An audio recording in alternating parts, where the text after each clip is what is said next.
পৃথিবীর মানুষ নবীজি মুহাম্মদ সাল্লাল্লাহু আলাইহি সাল্লামের মধ্যেই তোমাদের জন্য রয়েছে সর্বোত্তম আদর্শ। বলেন সুবহানাল্লাহ। কথাটিকে আবর্তন করে নির্ভরযোগ্য মুফাসসির ও মুহাদ্দিসদের দৃষ্টিকোণ থেকে কিছু কথা আপনাদের সামনে আমি তুলে ধরছি। হাফিজুল হাদিস ইমাম জালালউদ্দিন সুয়ুতি রাহমাতুল্লাহি আলাইহি এবং হাফিজুল হাদিস ইমাম ইবনে কাসির রাহমাতুল্লাহ এই আয়াতের তাফসীরে উভয়ের মত এক। তারা এখানে ব্যাখ্যা করেছেন, লাকাদ কানা লাকুম ফি রাসূলিল্লাহি উসওয়াতুন হাসানাহ, আই ইক্তিদাউম বিহি সাল্লাল্লাহু আলাইহি ওয়াসাল্লাম ফিল কিতাল ওয়াস সিবাত। সুবহানাল্লাহ।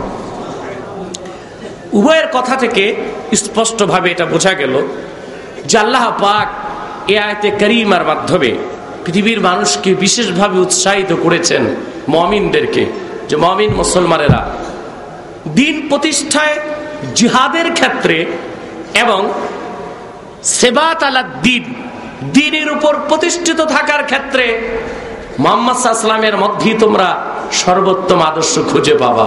বলেন সুবহানাল্লাহ।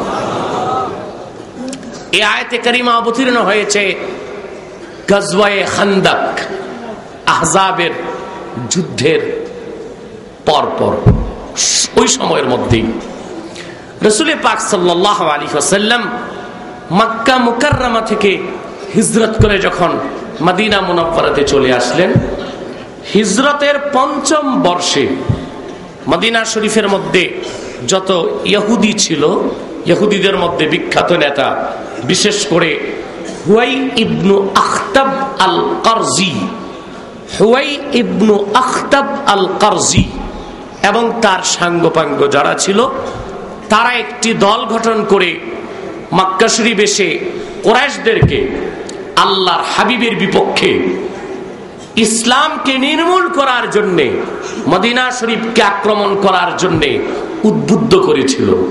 বলেন নাউজুবিল্লাহ। এবং উদীয়মান ইসলামী প্রতিষ্ঠিত রাষ্ট্র মদিনাকে বিপর্যস্ত করার জন্য ইহুদিরা কুরাইশদেরকে আশ্বাস দিয়েছিল যে সম্মিলিতভাবে পৌত্তলিক কুরাইশ এবং মদিনা শরীফের ইহুদি কবিলাগুলো একত্রিত হয়ে আল্লাহর হাবিবের বিপক্ষে যুদ্ধ করবে। বলুন নাউজুবিল্লাহ। রাসূল পাক সাল্লাল্লাহু আলাইহি সাল্লাম ওই সময় খান্দক যুদ্ধের জন্য প্রস্তুতি নিলেন, সেটা আপনারা জানেন, পরিখাও খনন করা হয়েছিল এবং আল্লাহর হাবিব সাল্লাল্লাহু আলাইহি সাল্লাম ইস্তেকাম